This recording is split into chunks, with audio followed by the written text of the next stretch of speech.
hanya apa ya, berbicara gitu tuh, hanya ngobrol. Jadi siswa tuh apa ya, banyaknya mendengar gitu daripada aktifnya.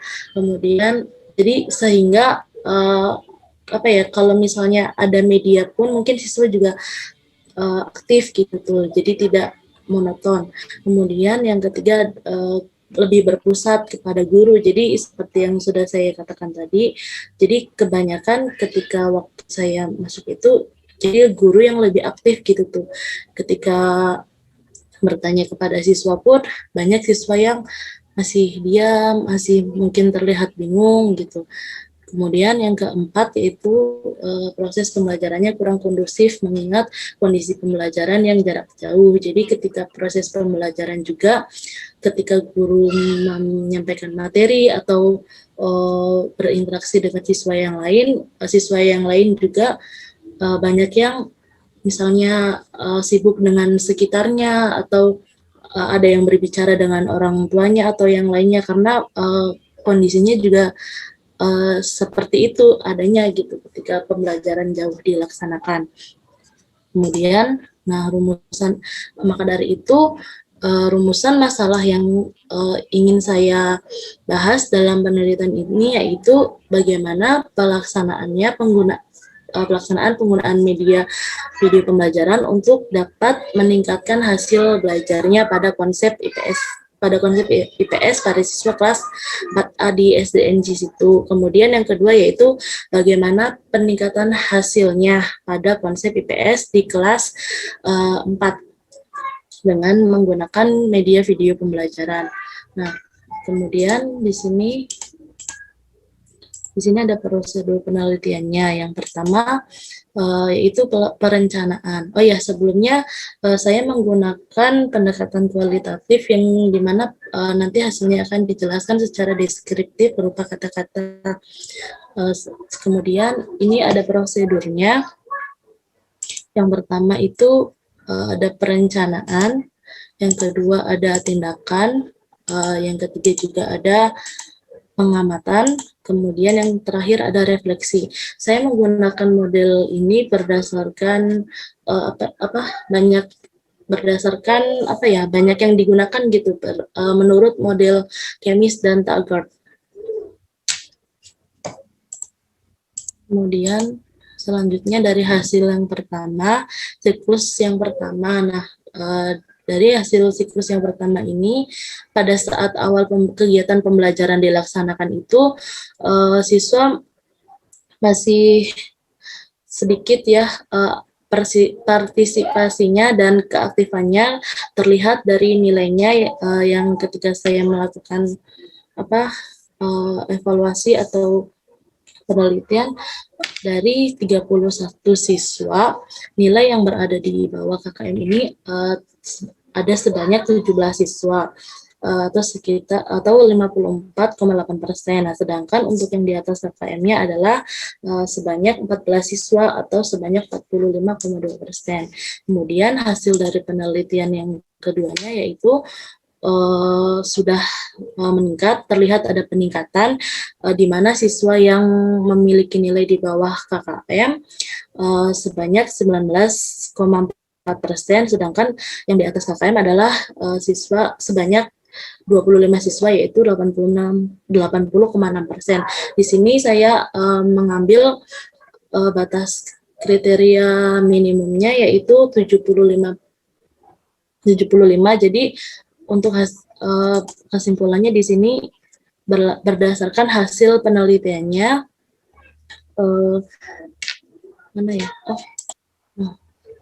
berdasarkan data yang sudah saya dapat, jadi penggunaan media video telah dapat meningkatkan hasil belajar konsep IPS pada siswa kelas 4 SDNG.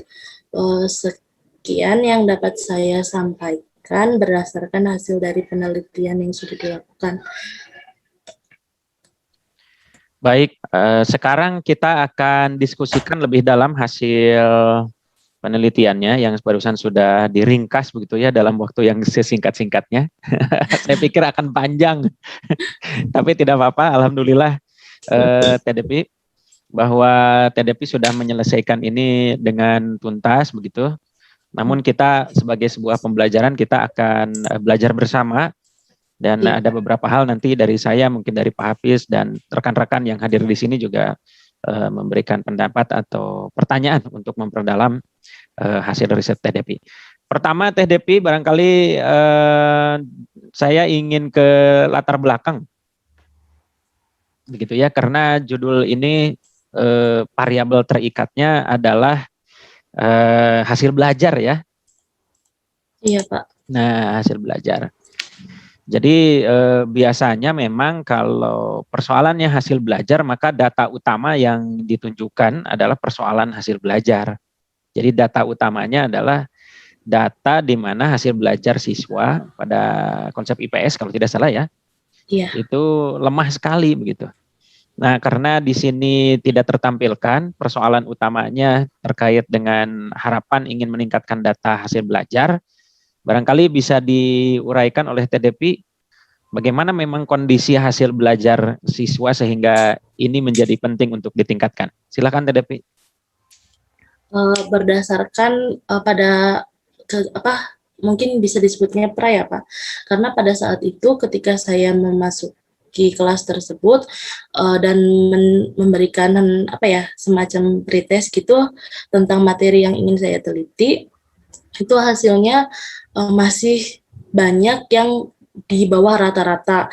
Kemudian ketika saya melakukan pembelajaran sebelumnya waktu kegiatan PPL itu banyak sekali siswa yang masih terlihat bingung atas materi yang saya berikan waktu itu. Jadi saya mencoba untuk menanyakan benar nggak sih coba siswa tuh masih terlihat bingung. Devi tanya satu-satu, maksudnya beberapa, bukan ya satu-satu, tapi beberapa siswa banyak yang masih mungkin sedikit lupa atau grogi karena baru bertemu dengan Devi gitu ya.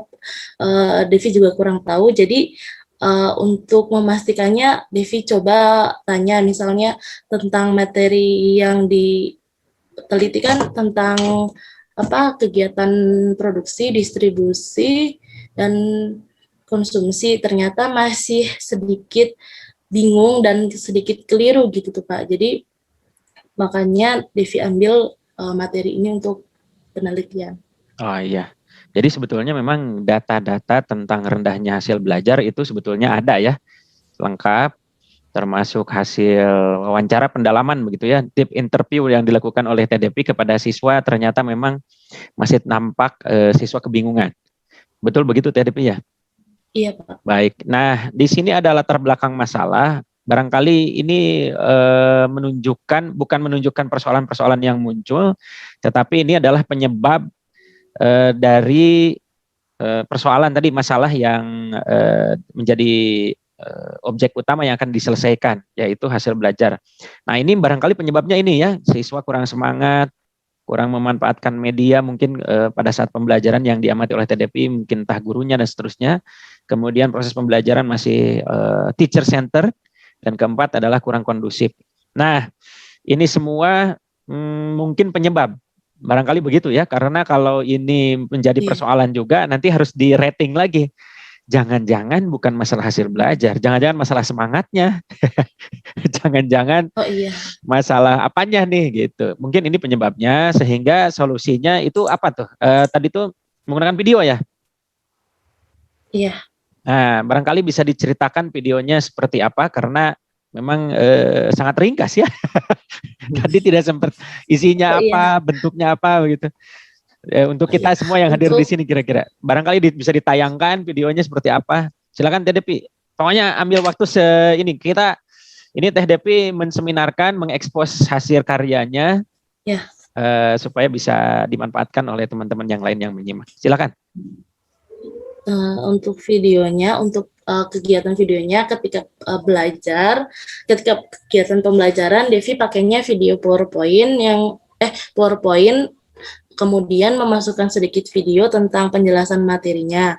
Untuk video pembelajarannya sendiri itu ke LKPD-in, jadi diberikan ke tugas siswa tuh, dijadikan tugas ke siswa tuh Pak, maksudnya. Jadi nanti siswa tuh meneliti video tersebut. Dalam video tersebut di dalamnya itu termasuk apa nih gitu tuh. Sebentar Depi, linknya mana ya? Ya, silakan. Pak Hafiz dan teman-teman yang lain ini take your time buat Teh Depi aja ya. Kita Ya, Pak. santai aja ya. Nanti barangkali Sebentar Pak. mudah-mudahan kita bisa belajar bersama dari Teh Depi, dari semua. Jadi nanti giliran Teh Gini juga, Kak Seto juga. Sebentar ya Pak. Ya silakan. Devi lupa linknya tuh. Ini akan diikuti dengan pertanyaan, apakah video tersebut dibuat atau memang hanya sekedar link memanfaatkan video yang sudah ada, Teh Devi sambil mencari? Untuk video sendiri karena Devi waktunya tidak sempat untuk membuat, jadi Devi ambil videonya dari YouTube. Jadi sebetulnya videonya tidak dibuat oleh peneliti, tetapi memanfaatkan video yang sudah ada di YouTube gitu. Nah, Teh Devi berarti memanfaatkan link dari YouTube itu untuk PowerPoint, betul begitu ya? Salah satu konten di PowerPoint. Teh Devi. Gimana Pak? Tadi terputus. Ya, jadi yang pertama memang videonya tidak dibuat sama sekali, tetapi memanfaatkan video orang lain yang linknya disematkan di PowerPoint. Begitu bukan? Iya, nah untuk menampilkan materinya, Devi ambil dari YouTube juga. Materinya Kemudian juga dari untuk YouTube. Iya. ditugaskan kepada melalui LKPD siswanya itu juga. Ya? Iya, ini ada video yang pertama. Ya.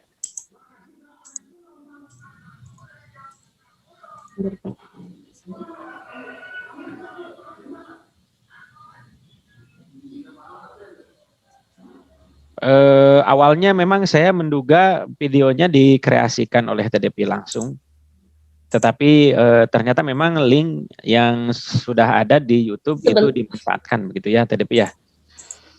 Nah, sambil menunggu, barangkali. Iya Pak, sebentar. Gak apa-apa. Ini buat kita semua juga daripada menunggu TDP ya, maksudnya bukan daripada menunggu TDP, daripada kosong. Udah, karena Pak. ini kan Udah, Pak, ini oh iya, silakan. Udah. Di sini sebentar. Sini ada beberapa video. Sudah tampil, Pak? Sudah tampil, ya. Sudah tampil. Jadi patah lebih baik di ini apa? Tidak terlihat semua. Di sini ada 3 video. Nah, gitu aja ya. Di sini ada 3 video. Yang pertama itu pada materi yang pertama itu ada siklus yang pertama produksi, distribusi dan konsumsi. Nah, di sini Devi untuk ketiga materi itu di sini ada pabrik pembuatan ikan sarden. Jadi di sini itu siswa nanti harus mengamati videonya termasuk kegiatan apa yang dilakukan gitu tuh. Kemudian juga video yang kedua itu ada di sini ada suasana kantin sekolah di desa. Jadi siswa juga harus meneliti apa yang dilakukan siswa tersebut termasuk kegiatan apa. Kemudian juga di video yang terakhir di sini ada terlihat beberapa truk yang memuat ada muatannya barang-barang. Nah, termasuk kegiatan apa yang dilakukan oleh kendaraan tersebut gitu tuh. Jadi siswa harus bisa menelitinya kan di situ ada produksi dan ada produsen, ada konsumsi dan ada konsumen, kemudian ada distribusi dan distributor gitu Pak. Jadi siswa harus bisa membedakan mana yang distribusi dan distributornya, mana yang konsumen dan konsumsinya, mana yang produsen dan produksinya. Ya, baik Teh Devi. Ini memang seluruh video ini sudah ada. Coba sekali lagi, kalau Teh Devi itu judulnya Pak, tadi apa ya? Suaranya terputus-putus. Judul Teh Devi itu apa? Saya tadi sempat tertutup. Pemanfaatan video atau apa? Itu pengembangan video atau gimana ya judulnya? Penggunaan media video untuk meningkatkan Penggunaan hasil media video. belajarnya, Pak. Nah, kalau berdasarkan logika saya nanti memang ini video yang akan yang digunakan, tetapi memang coba di bagian refleksi siklus pertama memperoleh apa dari penyelenggaraan pembelajaran di siklus 1? Kenapa Pak suaranya tadi? Di siklus pertama yang diperoleh oleh Teh Depi, hasil refleksinya apa terkait dengan video?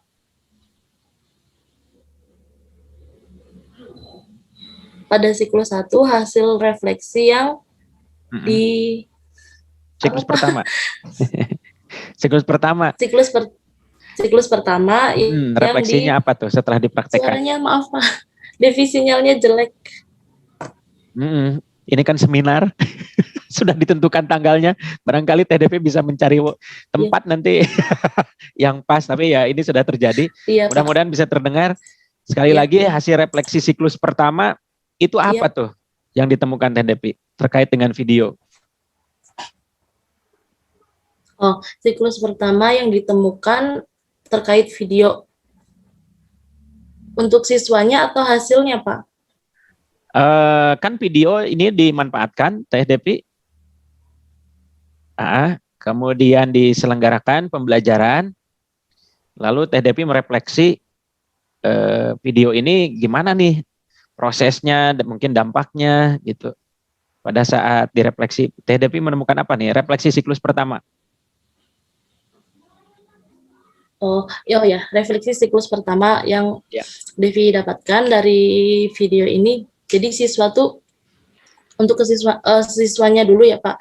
Untuk siswanya, jadi siswa tuh ketika saya memberikan tugas diamati terlebih dahulu. Tetapi untuk hasilnya banyak setelah Devi memberikan tugas dan hasilnya itu masih terlihat ada yang masih ya sudah ada beberapa yang benar dan masih ada yang keliru juga gitu Pak untuk hasilnya. Itu kenapa tuh direfleksi? Kan itu pertama hasil masih ada yang keliru. Barangkali ada yang perlu diperbaiki dari videonya atau apanya. Karena yang sederhananya begini, ketika siklus 1 videonya ditampilkan dan itu kita bisa melihat dampaknya. Nah, dampaknya tadi siswa masih ada yang kebingungan dan segala macam. Nah, barangkali hasil refleksi Teh Depi, kalau dicari kelemahan lah, apa yang masih lemah sehingga siswa masih mengekspresikan ketidakpahaman pada siklus pertama? Kalau menurut Devi mungkin karena siswa ragu untuk mengungkapkannya atau takut salah gitu tuh Pak. Takut salah, bener nggak ya gitu tuh. Mungkin seperti itu yang Devi dapatkan. Kemudian ada juga beberapa siswa yang menuliskannya mungkin ada yang udahlah asal nulis aja gitu tuh. Gitu Pak. Asal menjawab gitu. Nah, untuk mengantisipasi itu katakanlah itu adalah persoalan di siklus 1 hasil refleksi. Iya, Pak. Untuk mengantisipasi itu seperti apa di siklus 2? Artinya kan tidak ada masalah dengan videonya ya? Iya. Tidak ada masalah. Tetapi masalahnya adalah masalah keraguan. Suaranya terputus-putus. Ya. Sekarang sudah terdengar? Iya, sudah. Iya. Nah, jadi hasil refleksi tadi kan itu menjadi sesuatu yang harus diperbaiki pada siklus 2 ya. Iya. Saya patah-patah nih. Kemudian yang ditemukan tidak berhubungan dengan videonya, betul?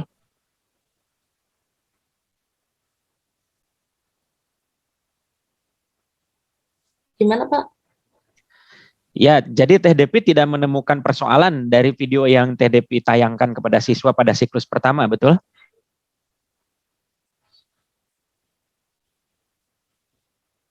Iya, Pak. Ya, yang Teh Depi temukan adalah persoalan proses pembelajaran yang ditampilkan oleh siswa merasa ragu, seperti itu ya? Iya. kemudian tidak yakin dan segala macam. Oke, siklus kedua untuk mengatasi persoalan itu bagaimana tuh? Apa yang dilakukan di RPP-nya? Depi kalau untuk siklus kedua itu apa namanya, merefleksi dari hasil yang kemarin, kemudian dengan sedikit menjelaskan kepada siswanya agar siswa ketika nanti di akhir itu bisa apa ya, bisa mendapatkan hasil yang baik. Jadi seperti misalnya Devi setelah menunjukkan beberapa gambar atau media pada kegiatan pembelajarannya, kemudian Devi tanya ke siswanya.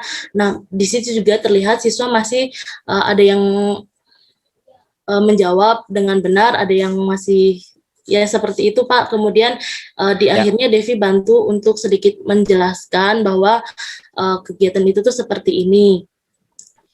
Nanti contohnya itu seperti ini. Kemudian untuk membedakannya juga, kalau misalnya produksi itu adalah kegiatannya seperti membuat sesuatu, misalnya tadi di pabrik tadi itu pabrik sarden kaleng memproduksi, itu kegiatan produksinya. Kalau untuk orangnya sendiri atau orang yang menghasilkannya disebutnya produsen gitu. Jadi kalau orangnya itu disebut produsen, kalau hasilnya itu disebutnya produksinya gitu Pak. Iya. Jadi itu semua direncanakan kan ya di RPP-nya? Iya, ada. Ada di dalam sintaknya berarti kan? Tapi Devi untuk RPP tidak menggunakan model, hanya menggunakan metode yang biasa. Bukan, langkah memberikan penjelasan tambahan, kemudian perlakuan yang tadi hasil refleksi ada di dalam RPP-nya. Atau RPP Teh Devi direncanakan tanpa refleksi? Sebenarnya untuk PTK sendiri kadang Devi itu masih meraba gitu tuh Pak. Oh iya. Jadi PTK itu sebetulnya penelitian Dear Diary, TDP ya. Kalau saya mengajar metode penelitian itu mengatakan pada mahasiswa itu tenang, jadi ini mah kayak Dear Diary, hari ini aku mengajar, nah gitu. Menggunakan video yang disematkan dari YouTube pada LKPD, kemudian penugasan. Nah, lalu aku menemukan bahwa siswa ternyata setelah melalui pembelajaran masih ada yang merespon negatif, tidak sesuai dengan yang diharapkan. Nah, ketika aku refleksi, nah gitu ini tadi sudah muncul ya. Iya. Barangkali memang jawaban TDP masih mungkin, tapi tentu saja ada di dalam laporan PTK-nya ya, walaupun mungkin pada saat sekarang disampaikan, tapi pasti di PTK-nya ada kelemahan-kelemahan yang ditemukan di refleksi siklus 1, sehingga pada perencanaan di siklus 2, persoalan yang ditemukan di siklus 1 itu bisa diselesaikan. Gitu ya. Jadi itu ada kesinambungan tindakan dari siklus 1 ke siklus 2. Maaf begitu Pak, suaranya terputus. Gak apa-apa, nanti bisa lihat rekamannya. Biasanya memang kalau ada kegiatan event besar, orang tuh selalu mempersiapkan entah itu sinyal, entah apa, tapi ada istilah qadarullah gitu ya. Takdir Allah yang mempertemukan. Jadi kita terima aja, barangkali ini jadi pelajaran. Baik, Teh Depi, dari saya demikian. Jadi mudah-mudahan Teh Depi karena gini, untuk di PPG dalam jabatan yang sekarang sedang berlangsung, PTK tidak lagi menjadi kewajiban Pak Hafidz. Oh gitu Pak? Tidak menjadi kewajiban, tidak ada seminar PTK, tidak ada pembuatan laporan PTK, tetapi yang sangat ditonjolkan dan dipandu pada para peserta adalah kemampuan merefleksi. Jadi sejauh mana bisa menganalisis kejadian-kejadian yang sudah dilalui pada pembelajaran pertama di siklus 1 gitu. Nah, TDP tadi sudah sedikit menunjukkan bahwa ada gelagat misalnya ya dari siswa yang hasil pembelajaran siklus 1 kurang baik nih. Nah, makanya di siklus 2 direncanakan ulang, kemudian dilaksanakan. Nah, untuk pendalaman materi terkait kegiatan produksi dan seterusnya, barangkali Pak Hafidz saya persilahkan. Dari saya cukup, TDP insya Allah rekamannya bisa dilihat apa yang saya sampaikan. Pak Hafidz, mangga, giliran Pak Hafidz. Ya, terima kasih Pak Ari, luar biasa sekali masukannya. Mudah-mudahan bisa menjadi bekal buat TDP dan teman-teman yang lainnya begitu. Menanggapi mungkinnya sedikit saja. Betul TDP apa yang tadi dikatakan Pak Ari. Jadi intinya itu adalah self reflection mungkin ya begitu Pak Ari. Jadi ketika misalkan TDP, saya juga berharapnya kemarin seperti itu. Ketika misalkan di siklus pertama itu terjadi sebuah apa yang masih dirasakan oleh siswa merasa kurang begitu, harapannya ketika masuk ke siklus 2 itu TDP tidak hanya mencari ulang begitu, mencari ulang video yang ada di YouTube lalu disematkan di LKPD-nya, tetapi bisa menambahkan sebuah pengembangan apa yang memang menjadi kekurangan di siklus yang pertama. Misalkan saja TDP tidak hanya menjelaskan atau mencari video yang hanya menggambarkan tentang kegiatan konsumennya atau distribusinya begitu, tetapi bisa membuat membuat pengembangan yang memang bisa menjelaskan lebih detail apa itu perbedaan antara konsumen, konsumsi, distribusi sama distributor begitu, sehingga akan lebih mengena kembali terhadap hasil yang mungkin nanti akan diperoleh di siklus yang kedua ini begitu. Kemudian secara keseluruhan ya saya juga minta maaf Pak Ari sebelumnya belum bisa maksimal begitu untuk membimbing teman-teman PPG ini. Tapi secara keseluruhan mungkinnya ada beberapa yang memang butuh terus pengembangan seperti itu. Dan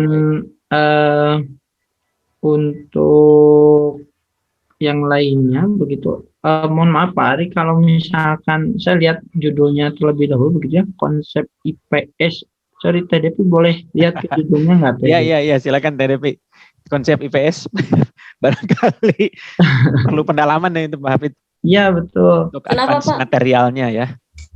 Jadi materi esensial yang mau TDP angkat itu begitu ya untuk di mata pelajaran IPS itu sendiri kalau boleh diperinci begitu. Jadi materi esensial apa yang ingin TDP angkat dengan menggunakan video yang TDP siapkan begitu. Karena kalau misalkan berbicara konsep IPS itu kontennya akan terlalu luas begitu teh. Sehingga kita bisa lebih spesifik kembali. Kalau misalkan TDP tadi konsennya pada materi kegiatan ekonomi misalkan tentang produksi, konsumsi dan distribusi, maka konsep kegiatan ekonominya itu begitu yang menjadi headline di judul penelitiannya. Karena kalau misalkan berbicara konsep IPS secara global itu kan masih general begitu, masih umum. Orang mau melihat ini teh ngukur apa sih begitu, ngukur IPS tapi materinya naon gitu kan. Jadi akan lebih spesifik begitu ketika TDP mengheadlinekan materi esensial yang ingin diukur pada penelitian yang dilakukan begitu. Itu saja mungkin sedikit tambahannya untuk PTK-nya, dan betul tadi juga latar belakang saya setuju. Jadi jangan sampai penyebab itu menjadi sebuah asumsi, jangan-jangan bukan ininya tapi semangatnya begitu ya yang harus diperbaiki begitu, atau jangan sampai motivasinya begitu yang harus diperbaiki. Nah, itu juga harus menjadi catatan khusus buat teman-teman yang lain ketika mencari sebuah latar belakang penyebab apa sih yang menjadi penyebab timbul masalah yang ditemukan oleh teman-teman ketika melakukan penelitian. Itu saja Pak Ari tambahannya. Ya, baik Pak Hafid, sangat mendalam, terutama terkait dengan materi esensial ya. Advance material itu nanti kalau ujian itu ditanya sebenarnya apa gitu ya. Nah tapi ini seminar tentu saja apa yang sudah dilakukan oleh TDP Ya sampai di sana. Mudah-mudahan karena juga semangat PTK adalah semangat refleksi, nanti Teh Depi dan peserta yang lain, Teh Gini, Teh Kaseto, tentu saja aktivitas sekarang seminar PTK ini bisa dijadikan refleksi juga untuk kedepannya, begitu ya. Tapi Nah, apakah hasil ini bisa diperbaiki, Pak Ari? Hasil seminar ini apakah hasil ini belum nih, belum ada info. gitu. Iya, mudah-mudahan bisa lah. Kalaupun tidak bisa, misalnya sudah ada judgement, ya secara kewajiban ini aja, apa namanya, personal gitu ya. Diperbaiki aja yang perlu diperbaiki, saya kira gitu. Nanti akan diinfokan di grup Pak Hafid. Ya Pak.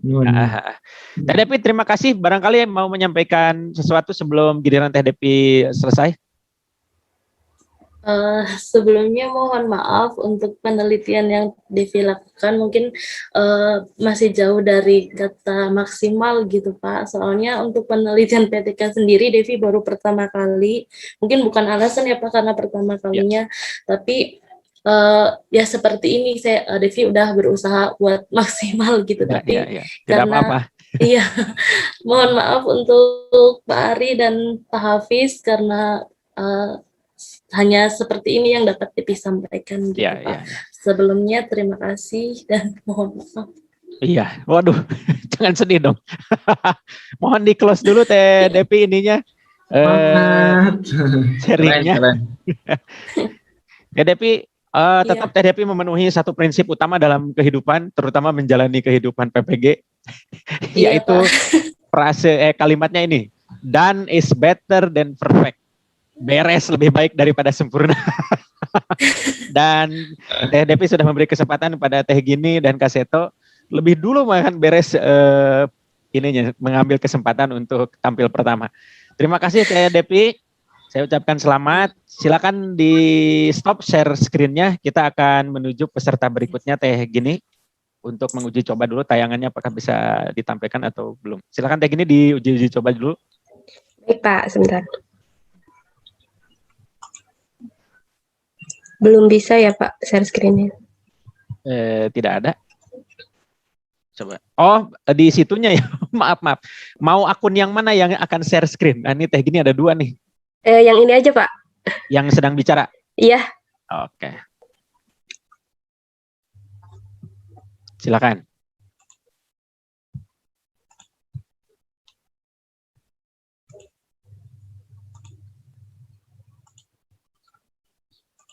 Sudah terlihat Pak?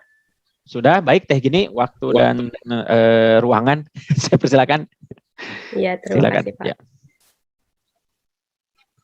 Assalamualaikum warahmatullahi wabarakatuh. Salam. Hari ini saya akan melakukan seminar penelitian tindakan kelas yang telah saya lakukan. Saya di sini mengambil judul penerapan model problem based learning untuk meningkatkan hasil belajar siswa pada pembelajaran IPA di sekolah dasar. Kenapa saya mengambil judul ini? Karena ketika saya melakukan prasiklus atau pra penelitian yang dilakukan dengan observasi dan melakukan evaluasi prasiklus juga. Nah, ditemukan latar belakang yaitu yang pertama yang paling sangat penting itu adalah hasil belajar siswa yang sangat rendah, karena kita di sini bisa melihat hasil evaluasi prasiklus saya itu di kelas 4E SDN 053 Cisitu yang jumlah siswanya sebanyak 30 siswa, itu hanya 10 siswa atau 33% yang tuntas. Selebihnya itu belum bisa tuntas dan belum bisa mencapai KKM, yang KKM-nya itu sebesar 75. Nah, kenapa ini terjadi? Setelah saya melakukan observasi secara lebih lanjut, itu ternyata yang pertama karena pembelajarannya itu masih bersifat teacher center. Artinya guru masih lebih cenderung mengendalikan pembelajaran menggunakan metode ceramah secara terus-menerus sehingga mengakibatkan siswa itu bosan belajar, hanya menyimak dan tidak fokus dalam pelaksanaan pembelajaran. Nah, akibatnya ketika siswa pasif atau tidak ikut terlibat dalam kegiatan pembelajaran, maka tidak bisa mengembangkan keterampilan abad 21 yang kita kenal itu dengan keterampilan 4C, communication, collaboration, creative thinking, critical, dan problem solving. Nah, kemudian juga tidak bisa mengembangkan keterampilan kemampuan berpikir tingkat tinggi atau HOTS. Nah, setelah saya menemukan temuan seperti itu dalam kegiatan prasiklus melalui observasi, nah saya melakukan refleksi dan mencari solusi untuk melakukan penelitian tindakan kelas ini. Yang pertama solusinya itu dengan menggunakan model problem based learning. Kenapa saya menggunakan model pembelajaran ini? Karena satu, pembelajaran IPA yang saya ambil itu materinya difokuskan pada hubungan gaya dan gerak benda yang bisa kita lihat melalui pengaruh empat pengaruh gaya terhadap gerak benda. Nah, di situ yang namanya pembelajaran IPA tidak hanya dituntut untuk menghafal materi pembelajaran, tapi dituntut untuk memaknai proses pembelajaran dan bisa mengaplikasikannya dalam kehidupan sehari-hari. Nah, hal itulah yang menyebabkan problem based learning itu menjadi model yang tepat dilaksanakan untuk penelitian tindakan kelas ini. Kemudian, rumusan masalah yang digunakan dalam penelitian saya yaitu yang pertama, bagaimana pelaksanaan pembelajaran menggunakan model problem based learning pada materi hubungan gaya dan gerak benda untuk meningkatkan hasil belajar siswa di kelas 4E SDN 053 Cisitu. Kemudian yang kedua, apakah penerapan model problem based learning pada materi hubungan gaya dan gerak benda dapat meningkatkan hasil belajar siswa kelas 4 SDN 053 Cisitu? Nah, semua pertanyaan ini itu bisa kita bahas satu persatu. Nah, di sini tadi sudah saya jelaskan mengenai materi yang difokuskan penelitian saya itu mengenai hubungan gaya dan gerak itu terdapat pada kompetensi dasar di 3.4 dan 4.4. Namun, karena hasil belajarnya yang rendah itu yang kognitifnya saja berdasarkan evaluasi belajarnya, maka saya difokuskannya itu untuk meneliti yang 3.4 aja. Kemudian prosedur penelitian. Nah, prosedur penelitian yang saya gunakan itu menggunakan model spiral dari Chemist dan Taggart. Nah, di sini ada 4 tahapan, ada plan, ada action, kemudian ada observe, dan yang terakhir ada refleksi. Nah, di sini saya melakukan 2 siklus dalam penelitian tindakan kelas. Untuk yang siklus pertama itu diawali dengan planning, mulai dari melakukan proses perencanaan pembuatan RPP, perangkat pembelajaran yang bisa mengembangkan keterampilan abad 21, 4C, dan HOTS. Tentu saja dengan menggunakan model problem based learning. Nah, kemudian action-nya itu pelaksanaannya itu melaksanakan proses perencanaan yang sebelumnya saya lakukan. Nah, di sini pelaksanaannya itu siklus 1 sama siklus 2 itu sebenarnya mirip. Cuma yang membedakannya itu adalah hasil belajar yang diperoleh.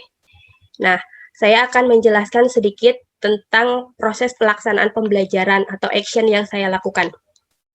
Yang pertama, kegiatan pembelajaran itu dibuka dengan pembukaan kegiatan pendahuluan. Tapi sebelum proses pembelajaran tatap maya melalui Zoom, itu saya melakukan terlebih dahulu pra pembelajaran, yaitu menyebarkan link, semua link mau itu modul atau bahan ajar, kemudian media pembelajaran, LKPD, link Zoom, dan lain sebagainya. Itu H-1 atau paling lambat itu pagi, jam 7 pagi. Jadi 1 jam sebelum Zoom dimulai itu link akan disebarkan. Tujuannya kenapa dilakukan seperti itu supaya siswa bisa literasi terlebih dahulu, mempersiapkan pembelajaran sebelum pembelajaran dimulai melalui Zoom. Nah, ketika Zoom dilakukan, itu Zoom dilakukan sebanyak 2 kali dalam satu siklus. Artinya ada 2 Zoom dalam satu pertemuan. Nah, Zoom yang sesi pertama itu dilakukan untuk proses pembukaan, pendahuluan mulai dari guru mengucapkan salam, kemudian melakukan absensi atau cek kehadiran, doa, kemudian memberikan motivasi melalui ice breaking, kemudian apersepsi, dan kemudian dilanjut dengan menonton bersama-sama atau menyimak bersama-sama video pembelajaran yang menjadi support atau media pembelajaran hari itu, baik siklus 1 maupun siklus 2. Nah, kemudian setelah menonton bersama, guru itu membagi siswa menjadi beberapa kelompok. Kalau saya itu karena siswanya 30, jadi saya membagi 5 kelompok. Jadi satu kelompoknya ada 6 siswa. Nah, setiap kelompok itu mempunyai grup WhatsApp-nya masing-masing, grup kelompok untuk berdiskusi. Nah, nanti setelah dibagi kelompok, siswa itu diharapkan keluar terlebih dahulu dari Zoom sesi pertama, kemudian langsung masuk ke grup kelompoknya masing-masing dan melakukan diskusi sesuai dengan arahan dan petunjuk yang ada pada LKPD. Nah, di situ Zoom dilakukan sesi pertama itu sudah selesai, kemudian dilanjut dengan diskusi kelompok. Nah, diskusi kelompok, masing-masing kelompok berdiskusi memecahkan masalahnya masing-masing sesuai dengan pengalamannya dan hasil pola pikirnya masing-masing.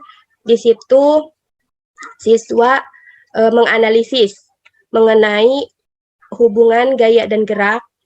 Menganalisisnya itu untuk siklus pertama itu 2, pengaruh gaya terhadap benda diam menjadi bergerak dan gerak menjadi diam. Itu siklus pertama. Kemudian kalau yang siklus kedua itu materinya tentang hubungan gaya dan geraknya itu melalui pengaruh gaya terhadap arah gerak benda dan pengaruh gaya terhadap kecepatan gerak benda. Nah, itu perbedaannya mungkin antara siklus 1 dengan siklus 2 dari materi. Kemudian untuk yang siklus 1 itu setelah diskusi menganalisis, kemudian mereka melakukan eksperimen atau percobaan sederhana yang bisa dilakukan oleh satu perwakilan kelompok yang berdasarkan kesepakatan anggota itu. Percobaannya mau dilakukan oleh siapa? Misalkan oleh si A, siswa A. Nah, kemudian siswa A melakukan percobaan dengan video, dibuatkan video. Nah, nanti video percobaan yang telah si A buat, si A lakukan, itu nanti di-share ke grup kelompoknya. Artinya semua anggota kelompoknya itu tahu dan bisa mengetahui apa sih yang terjadi ketika melakukan percobaan itu. Nah, setelah itu mereka diskusi, melakukan kesimpulan dan melaporkan hasil percobaannya. Nah, setelah itu diskusi selesai, baru dilakukan Zoom sesi kedua. Nah, Zoom sesi kedua itu dilakukan bertujuan untuk cross-check dan presentasi dari setiap kelompok. Nah, di situ secara bergiliran, satu kelompok bergiliran, terus mungkin kekurangannya kalau siklus 1 itu masih kaku, masih belum terbiasa dalam presentasi. Nah, setelah itu, tapi kalau misalkan siklus 2 itu mulai terbiasa siswanya gitu. Mungkin itu sedikit ada perbaikannya. Kemudian setelah presentasi, siswa mendapatkan penguatan, kesimpulan juga dari guru. Nah, kemudian setelah itu dilakukanlah penutupan pembelajaran yang diakhiri dengan evaluasi. Evaluasinya itu evaluasinya ada soal pilihan ganda dan uraian. Nah, di situ anak-anak atau siswa kelas 4E disuruh mengisi evaluasi dan setelah itu baru ditutup proses pembelajarannya. Nah, mungkin itu alur pelaksanaan atau action yang saya lakukan. Kemudian masuk ke observasi. Nah, di sini waktu observasi di siklus 1 berdasarkan hasil observasi yang dilakukan oleh wali kelas dan saya juga sebenarnya ikut melakukan. Nah, kalau misalkan yang siklus 1 itu saya perhatikan yang pertama ketika proses pembelajaran berlangsung itu berhubungan dengan teknis jaringan. Siswa itu tidak stabil berada di dalam Zoom. Artinya banyak siswa yang keluar masuk Zoom ketika proses pembelajaran. Kadang di sesi pertama Zoom siswa A ada, tapi di Zoom yang sesi kedua itu hanya ikut setengah Zoom gitu.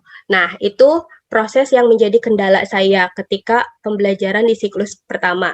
Nah, setelah itu ada juga mengenai hasil editing video. Hasil editing video kan Zoom saya rekam, kemudian karena silaunya cahaya matahari itu saya tidak sadar gitu, jadi silau ke muka saya gitu. Nah, itu menjadi agak repot pas mau edit video gitu. Jadi soalnya saya harus bisa ini gimana nih ngurangin cahayanya gitu. Nah, itu masalah refleks yang ada di dalam siklus pertama. Jadi refleksinya mungkin saya itu waktu itu meminta siswa supaya mencari jaringan sinyal ya, lokasi atau tempat yang mempunyai sinyal yang stabil supaya tidak keluar masuk keluar masuk Zoom, kemudian kuotanya diisi penuh gitu. Dan kalau misalkan servernya atau nomor providernya misalkan kurang baik gitu, jadi ganti dulu yang bagus yang mana kalau di daerah sana di Bandung. Mungkin itu. Nah, kalau misalkan masalah yang tadi, masalah editing video, mungkin saya kemarin minta bantuan temen gitu, ini gimana caranya, karena ngeditnya itu saya pakai Filmora gitu, dibantu sama temen, jadi ya alhamdulillah agak-agak bagus, tapi proses editingnya belum selesai, baru sedikit karena susah gitu. Terus kalau untuk yang observasi dan refleksi yang siklus kedua, kalau observasi yang siklus kedua itu siswa alhamdulillah jadi lebih stabil jaringannya lebih stabil, karena yang tadinya ada siswa yang lagi berada di rumah neneknya di daerah pegunungan, katanya harus pulang dulu ke rumahnya gitu ya, ke kota, baru sinyalnya manteng gitu, bagus. Nah, jadi stabil, paling keluar masuk pun enggak sampai selama di siklus 1. Kadang cuma beberapa menit join lagi. Nah, kalau misalkan untuk yang editing video itu sudah tidak ada masalah karena saya mencari lokasi yang cukup cahayanya tidak berlebihan.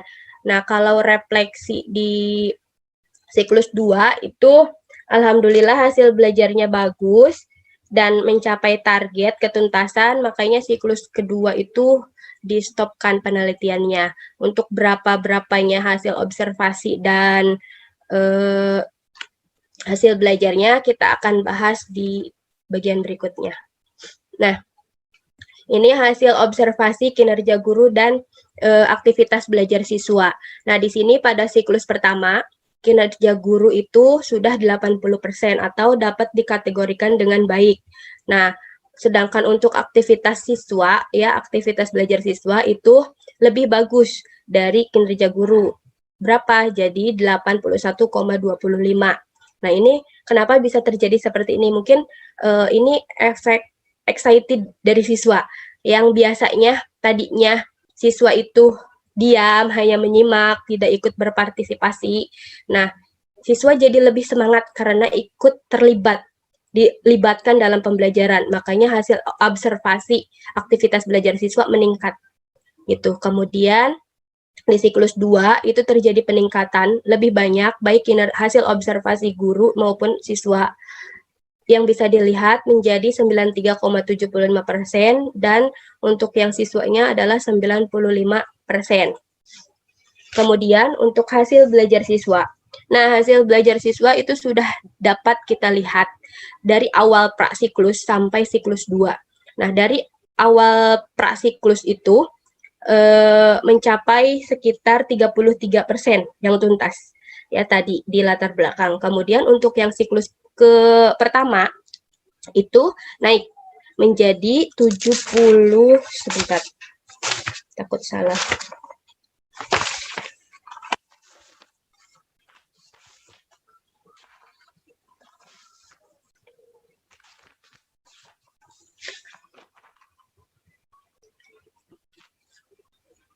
Hasil belajar siswanya itu menjadi 77%.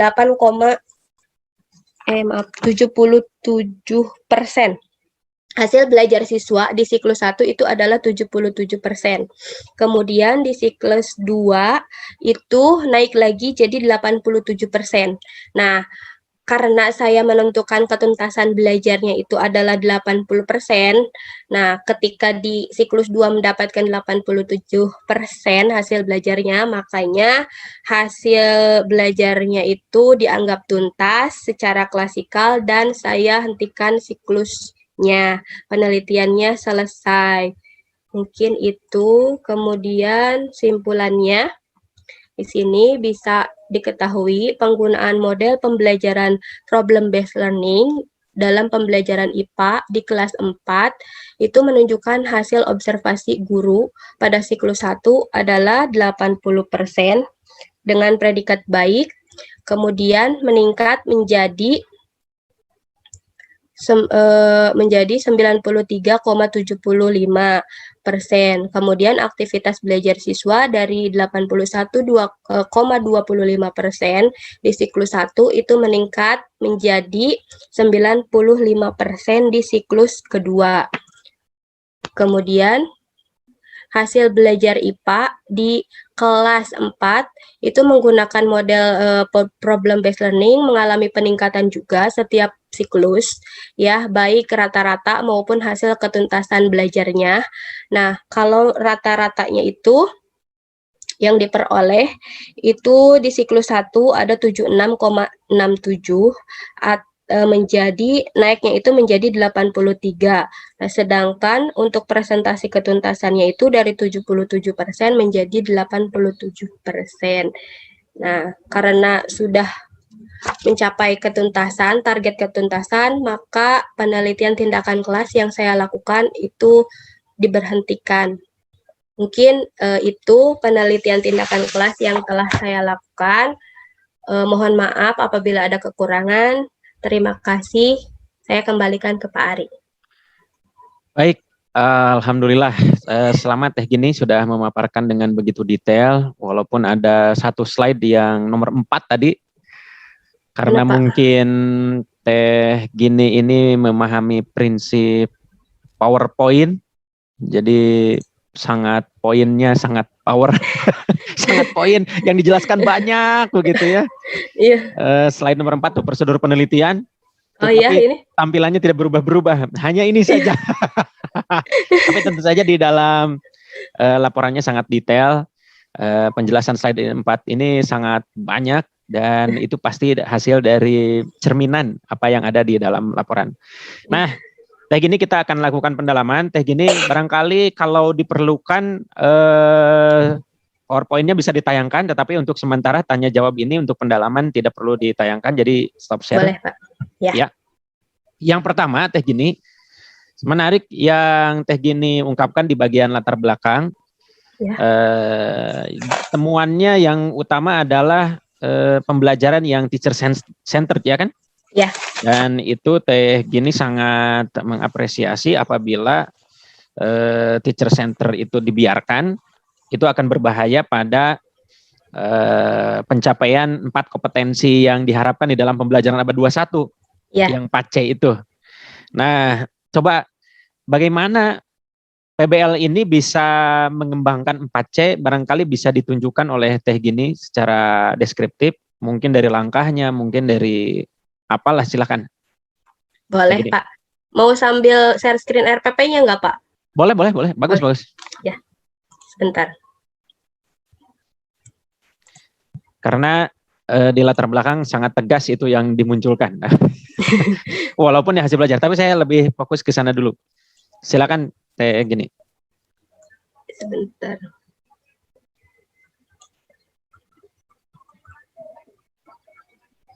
Ini mungkin Pak ya dari inti. Ya, boleh. Nah, di sini tahap yang pertama itu kan PBL itu mempunyai sintaks ya. Yang pertama orientasi peserta didik terhadap masalah. Nah, di sini siswa diberi masalah itu pada saat Zoom sesi pertama. Nah, di sini dalam bentuknya video. Nah, video pembelajarannya ini saya sudah upload di YouTube saya. Nah, nanti bisa diakses aja.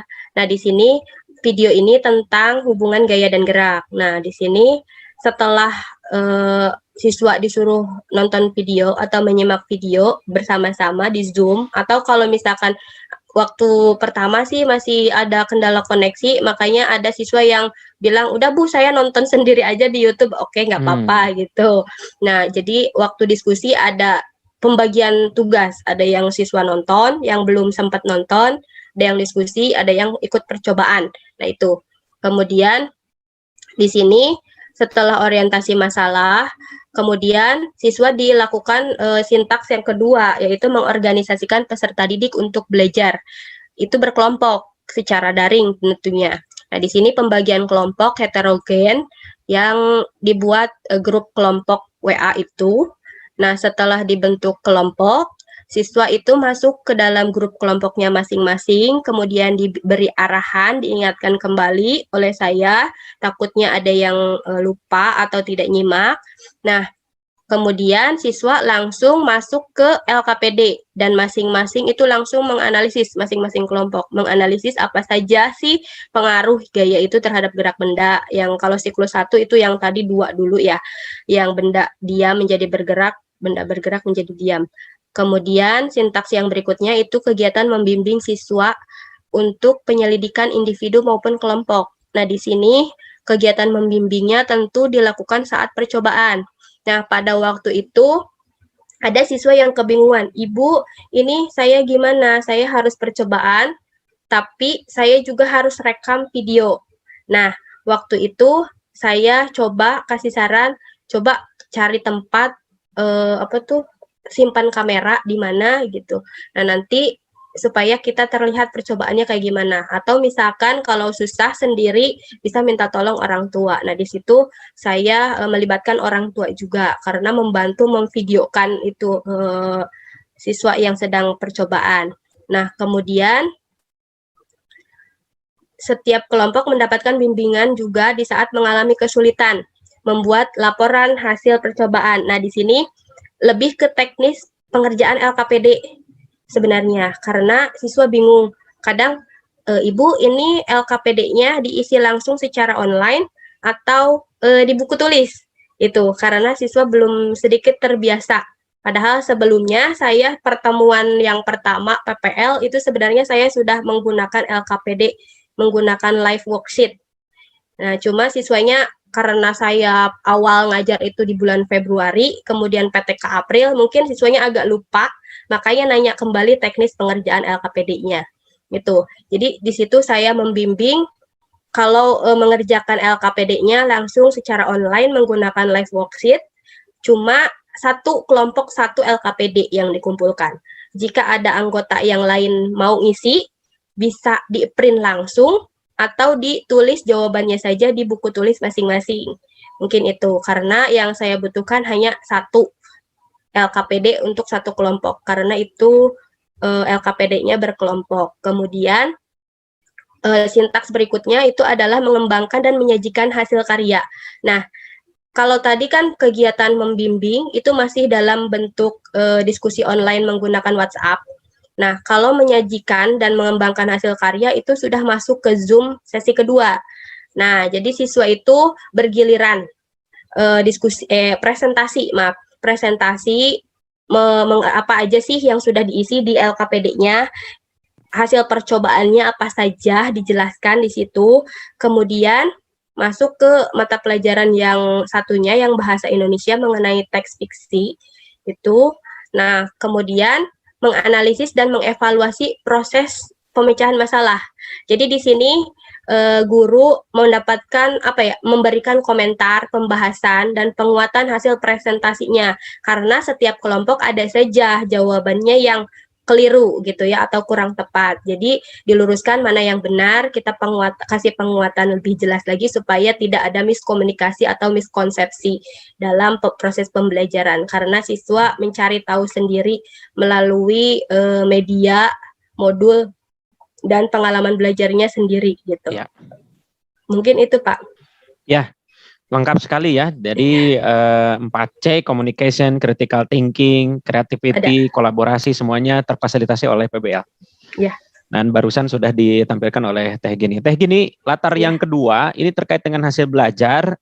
Juga Teh Gini berharap bahwa PBL akan memfasilitasi pencapaian HOTS pada siswa.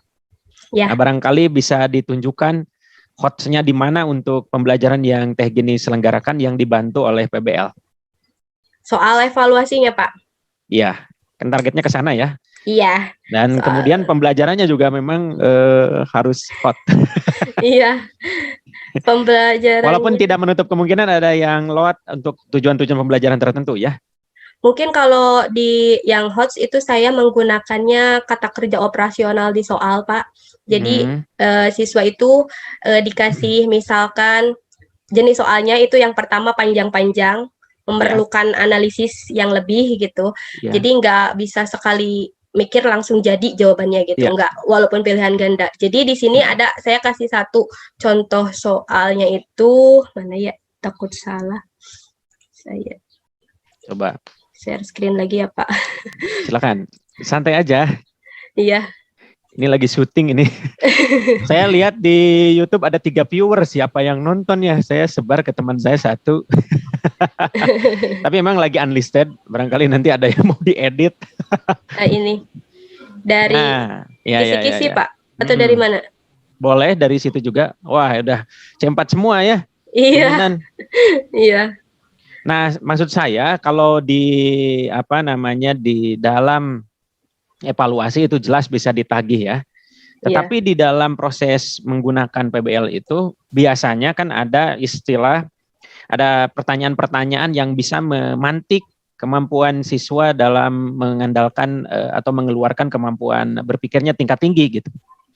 Pernah mendengar bahwa syarat pertanyaan-pertanyaan yang diajukan guru harus memenuhi 3 seperti produktif, kemudian pertanyaannya terbuka, kemudian bersifat satu lagi saya lupa. Adakah itu Teh Gini di dalam proses pembelajarannya? Memancing paling dengan pertanyaan-pertanyaan pemantik, Pak. Iya, betul. Ketika dan proses pemantik itu syaratnya tadi 3. Saya lupa tuh satu lagi, Pak Hafiz nanti menambahkan. Jadi setiap bertanya itu kita sebagai guru bertanya untuk mengharapkan jawaban tingkat tinggi, ya berpikir tingkat tinggi, itu pertanyaannya 1 harus pertanyaan yang nanti menimbulkan jawaban yang produktif. Barangkali nanti ada produk atau apa segala macam. Yang kedua pertanyaannya harus produktif, harus terbuka. Jadi ada pertanyaan mati, ya betul, salah, benar ya. Iya. Nah, yang terakhir saya ingat, alhamdulillah, itu pertanyaannya harus bernuansa imajinatif, sehingga jawabannya tidak hanya 1 juga. Siswa bisa berkreasi. Apakah 3 persyaratan itu di dalam proses pembelajaran muncul tidak di PBL untuk Teh Gini? Sepertinya ada Pak, muncul. Nah, coba ditunjukkan. Sepertinya. Tapi dalam proses pembelajarannya, jadi ketika kalau pertanyaan pemantik itu misalkan ketika apersepsi. Nah, apersepsinya itu kan saya tunjukinnya itu gambar ya Pak. Mengamati gambar. Gambarnya itu yang tadi mana ya? Balik lagi ke PowerPoint-nya. Oh, ini ya. Ini medianya ya? Iya. Nah, ini PowerPoint-nya. Jadi di sini siswa kan pertama dikasih tonton video, ini modul tadi paginya. Nah, siswa berarti kan literasi terlebih dahulu. Nah, di sini saya suruh mengamati gambar ketika Zoom. Nah, saya tanya, ini gambar apa? Nah, terus siswanya itu bilang, oh ini siswanya apal, oh ini ada 2 orang siswa Bu. namanya siapa ya, Ani sama Edo kalau nggak salah. Nah ini lah sampai namanya pun apal. Kemudian mereka tuh diceritain sama anak-anaknya, ini Bu siswanya sedang baru pulang sekolah, dekat rumahnya itu dekat tamannya bersih. Nah kebetulan di tamannya itu ketemu dengan abang tukang bakso. Nah apa yang terjadi? Kata saya tuh ya, saya tanya lagi, apa yang terjadi ketika kalian sedang berada atau jadi kedua orang siswa ini? Nah, kemudian itu pertanyaan terbuka tuh. Iya. Nah, kemudian siswanya ada yang ngejawab, ya saya akan berhenti Bu, saya mau jajan dulu karena lapar gitu. Ada yang gitu. Nah, kemudian ada juga yang bilang, kok tumben ada tukang bakso gitu. Anak-anaknya ada yang bilang gitu. Jadi beda-beda tuh pendapatnya. Kemudian saya tanya lagi, kira-kira itu abang tukang bakso jualannya kalau ada yang mau beli gimana? Ya berhenti Bu, direm tuh si gerobaknya supaya berhenti. Nah itu kira-kira peristiwa itu apa yang terjadi? Nah itu masuklah ke gaya. Ya, oke. Nah untuk pertanyaan tadi terbuka sudah, imajinatif sudah, produktifnya nih. Bagaimana siswa supaya memberikan solusi dari persoalan yang muncul? Nah, yang silakan, muncul itu ketika percobaan. Yang percobaannya itu kan siswanya itu saya ini kan di LKPD itu menggunakan bola. Yang pertama tuh mana sih LKPD-nya?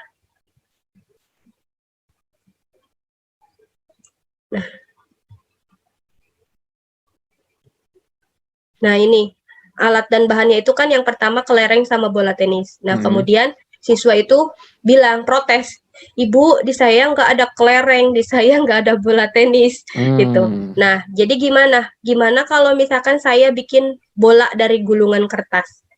Ya boleh gitu kan. Nah itu produktifnya. Wah, bagus itu. Kemudian ada juga kan ini yang kedua Pak, yang percobaan yang kedua itu kan menggunakan ketapel sederhana dan itu buatan sendiri, buatan siswa. Nah di sini siswanya itu kan alat dan bahannya itu kan sudah saya tentukan. Kemudian siswanya mikir, Bu, di saya nggak ada. Yang penting jadi ketapel boleh nggak? Boleh, kata saya. Yang penting elastis. Betul. Nah, kemudian tali karetnya ada yang menggunakan tali bekas masker. Kemudian ada yang kayunya, ada yang dari ranting, ada yang dari misalkan batang kayu yang sudah jadi seperti gitu, seperti ketapelnya gitu, tapi kotak nggak apa-apa kata saya tuh gitu. Yang penting bisa ditarik elastis gitu. Ada yang pakai karet bener ada gitu ya. Waktu itu sih gitu. Ya, oke. Gini terakhir dari saya, ada 4 dimensi pengetahuan. Gini barangkali sudah tahu kan? Yang konsep. Ya, prosedur. Pengetahuan faktual, konseptual, prosedural dan metakognitif. Coba. Ini menarik dari jawaban-jawaban siswa, pengetahuan apa tuh? Pengetahuan yang dimensi mana ketika siswa mampu menemukan solusi, kemudian dia berpikir strategis untuk membuat satu produksi, ketapel, kemudian solusi apa yang sebelumnya, itu pengetahuan yang mana? Kurang tahu Pak itu Pak. Ya. Nah barangkali itu nanti bisa diperdalam karena memang ada hubungannya ya C4 tadi, kemudian PBL-nya dikaitkan dengan menunjukkan bahwa PBL itu berhubungan dengan C4 tadi. Lalu pengetahuan-pengetahuan yang terakhir adalah pengetahuan metakognitif. Bagaimana siswa belajar tentang cara belajar dan berpikir strategik itu di metakognitif. Ini lengkap sekali, luar biasa. Sekarang saya berikan kesempatan untuk Pak Hafid. Mangga Pak Hafid. Barangkali ini materi gerak-gerak kayak ini urusan IPA nih sebagai instruktur nasional keIPAan. Mangga Pak Hafid. Ya, terima kasih Pak Ari. Terima kasih Teh Gini, luar biasa. Dan betul Pak Ari, saya juga sangat apresiasi sekali begitu ya ke Teh Gini, mau berusaha untuk mencoba sesuatu yang baru mungkin ya. awalnya kalau tidak salah kemarin itu saya waktu pembimbingan saya merekomendasikan untuk menggunakan yang LKPD online itu ya, Teh gini ya. Iya, Pak. Karena ketika di capacity sharing kemarin Pak Ari, Ya. saya coba angkat tentang LKPD online yang sudah digulirkan oleh Teh gini, luar biasa begitu mendapatkan apresiasi dari Tanotoknya begitu. Iya. Tapi ketika tadi memutuskan untuk menggunakan metode PBL, saya coba kemarin lihat dan ya luar biasa begitu ya untuk pembahasannya. Iya. Betul, saya setuju dan sepakat gitu apa yang tadi sudah Pak Ari katakan begitu ya.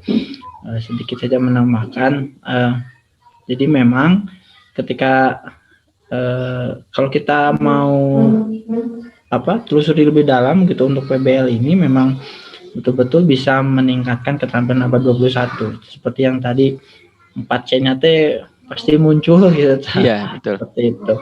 Dan critical thinking-nya, bahkan ketika tadi Teh gini mungkin pernah berpikiran ketika misalkan membuat pertanyaan seperti itu akan memposisikan seperti siswa, kira-kira jawaban siswanya apa ya kalau muncul pertanyaan seperti ini begitu ya Pak Ari. Jadi ya, betul. Namanya apa kalau tidak salah yang seperti itu Teh trajectory learning gitu ya. Iya. Seperti itu.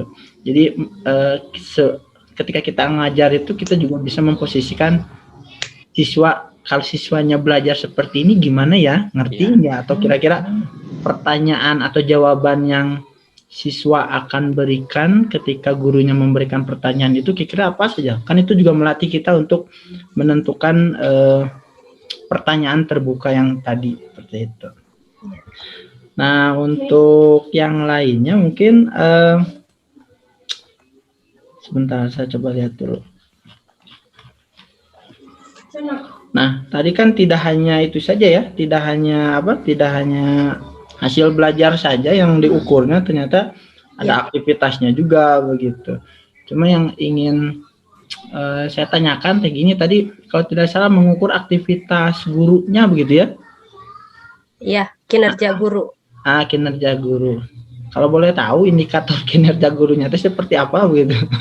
Jadi kayak langkah-langkah, langkah-langkahnya Pak, langkah-langkah pembelajarannya. Takutnya ada yang kelewat atau enggak gitu. Enggak, maksudnya mengukur tadi ini kan kalau tidak salah di pembahasannya aktivitas gurunya itu sekian persen begitu ya? Oh iya. Nah dapat dari mana gitu untuk mengukur itu? Dari ini Pak, dari ada scoringnya. Sebentar. Kalau boleh tahu seperti apa scoring untuk mengukur aktivitas gurunya gitu? Memang bahasanya berat Pak Hafiz, mengukur kinerja guru. Cuma sebenarnya saya agak ragu itu Pak. Nggak apa-apa. Karena saya biasa pakai di eksperimen. Ini PTK. Selama ini kita orientasinya ke siswa ya Pak Ari ya. Betul. Hasil belajar ada bukti fisiknya, aktivitas siswa ada indikatornya. Nah, sekarang kalau misalkan untuk kinerja guru sendiri begitu. Ini Pak. Iya. Ya, kegiatan guru membuka pembelajaran, terus ada nyanyi lagu nasional gitu sih Pak. Ya, sama seperti sintaks atau langkah-langkah di RPP gitu. Takutnya ada yang terlewat gitu. Iya. Sebatas gitu. Cuma di sininya ada scoring 1, 2, 3, 4. Rubriknya ada berarti ya? Kayak gini. Iya. Berarti seperti kita menilai guru ya Pak Ari ya? Iya, ini APKG 2 lah. Iya Pak. Seperti itu. Pembelajarannya. Oke, sip. Oh, jadi dari indikator ini begini menilai begitu lalu diolah di skornya. Oh iya, dan ini kategorinya ya. Dapatlah rentang sangat baik seperti ini begitu ya. Sangat baik, cukup, kurang dan sip, keren begitu. Nah, ya hal-hal yang seperti ini saya juga belajar banyak. Berarti kalau begitu orientasinya itu bukan hanya lebih besar ke siswanya juga begitu ya, bisa lebih ke gurunya juga, sehingga tidak serta-merta kita selalu menyalahkan siswa begitu ya, karena hasilnya jelek begitu, atau karena hasilnya belum memuaskan. Tapi kita bisa juga lihat dari aktivitas guru yang dilakukan ketika proses pembelajaran itu. Itu saja Pak Ari, tambahnya. Baik Pak Hafiz, luar biasa. Makasih Pak.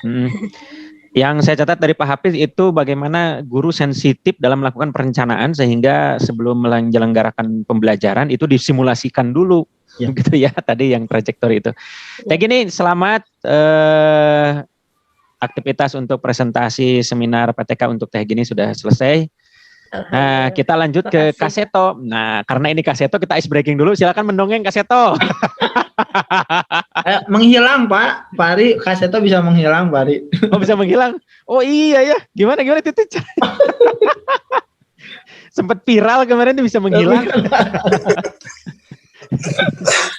Baik, Kaseto, silakan mau dicoba-coba dulu share screen. Ya boleh Pak. Silakan. Oh belum bisa nih Pak. Sudah saya jadikan co-host. Oh sebentar. Coba. Oh ya bisa Pak. Bisa ya? Ya.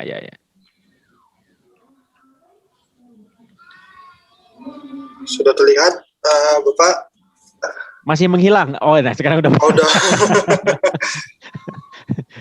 Baik, kalau sudah siap saya persilahkan waktu dan ruangan Zoom ini untuk pemaparan. Silakan Pas Kaseto. Ya, sebelumnya Assalamualaikum warahmatullahi wabarakatuh. Salam. Selamat siang Bapak dan teman-teman.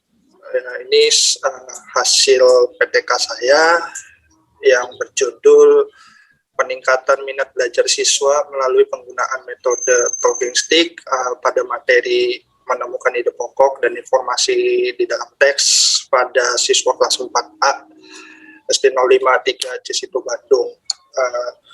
Sebelumnya kenapa sih saya mengambil ini, karena saya berlatar belakang dari masalah karena saya sebelumnya pernah masuk di kelas 4A, pernah melakukan kegiatan pembelajaran di sini. Jadi yang pertama, mungkin ini yang saya share ada garis besarnya. Yang pertama, kurangnya minat belajar siswa karena terdampak oleh pembelajaran online. Jadi siswa ini karena mungkin di rumah saja, ya karena belajar di rumah saja Bapak dan teman-teman, karena belajar di rumah akhirnya minat belajar mereka berkurang Pak, karena mungkin pembelajaran pada masa pandemi kan harus secara online, jadi anak terpaku di dalam terpaku pada penggunaan gadget Pak, jadi hanya melihat pada HP. Kemudian mungkin dari selain minat belajar terus ada godaan dari luar Pak, mungkin karena HP satu mungkin sudah punya semua, kemudian minat belajar mungkin dari anaknya jenuh, minat belajarnya berkurang, akhirnya dialihkan lebih ke bermain game online Pak, sekarang lagi booming, jadi minat belajar siswa berkurang. Yang kedua adalah yang saya udah singgung, ini rasa jenuh siswa Pak, karena interaksi dengan guru dan teman-teman sebayanya hanya melalui virtual Pak, secara virtual atau secara online. Jadi rasa jenuh siswa untuk belajarnya karena hanya terpaku pada secara virtual saja. Nah, di sini kemudian untuk rumusan masalahnya, kemudian saya ada dua, yaitu bagaimana perencanaan pembelajaran materi menemukan ide pokok dan informasi pada teks melalui penggunaan metode talking stick, kemudian bagaimana pelaksanaan pembelajaran materi ini pada pembelajaran secara online. Sebetulnya sih Pak, kenapa saya milih talking stick, karena kalau dilihat dari yang sudah pernah melakukan, kebetulan saya juga ada teman yang menggunakan metode ini dulu saat kuliah, tapi teman saya itu secara bukan apa ya, istilahnya secara ininya apa pembelajaran normal. Jadi kelihatannya menarik ini pembelajaran metode talking stick. Kemudian saya ingin mencoba pada pembelajaran secara online, Pak. Nah, kemudian prosedur penelitiannya hampir sama Teh Devi dan Teh Gini, menggunakan metode Chemis dan Dalgaard, yaitu ada perencanaan, kemudian ada tindakan, kemudian observasi, dan ada juga refleksi. Nah, untuk hasilnya kita lihat untuk mengetahui minatnya dilihat dari hasil evaluasinya, yaitu sebagian besar siswa kelas 4A mendapatkan hasil yang ya cukup memuaskan dengan presentase 67%.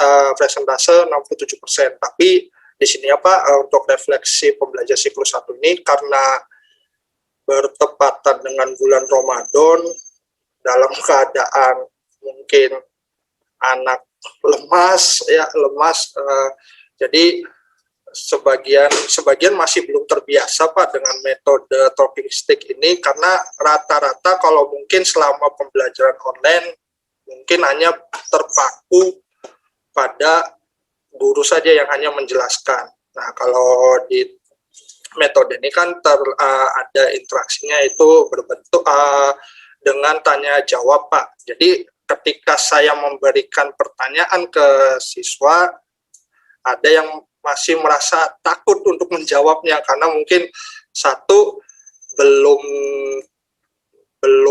mengerti betul materi yang dipelajarin, yang kedua mungkin karena baru beberapa kali ketemu dengan saya, itu pun secara virtual, Pak. Jadi di siklus 1 ini anak masih sebagian besar masih takut, Pak, untuk menjawab pertanyaan yang saya ajukan untuk ini. Nah, cuma bedanya kalau di metode talking stick ini kan memerlukan tongkat kalau secara pembelajaran normal. Kalau di sini karena saya tidak mungkin anak membawa tongkat, jadi saya ganti tongkat tersebut dengan pensil atau pulpen. Nah, ini di angka metodenya saya sedikit modifikasi. Jadi yang seharusnya pertanyaannya cara permainan ini talking stick-nya dengan memindahkan tongkat, cuma karena pembelajaran online ini saya dengan cara saya memilih salah satu anak untuk menjawab pertanyaan yang saya ajukan, kemudian ketika anak itu bisa menjawab, maka saya memilih kembali sebagai gurunya atau dari anak tersebut yang berhasil menjawab. Jadi di situ terlihat ada aktivitasnya, tapi jadi anak saling mengancam tuh, Pak. Mengancamnya gini, jangan pilih saya belum siap. Jadi anak agak yang sudah menjawabnya bingung untuk memilih siapa. Nah, di situ refleksi saya. Jadi refleksi saya karena anak belum terbiasa, kemudian masih takut karena menjawab pertanyaan yang diajukan oleh saya selaku guru. Kemudian di siklus kedua saya perbaiki lagi langkahnya, yaitu dengan memberikan semacam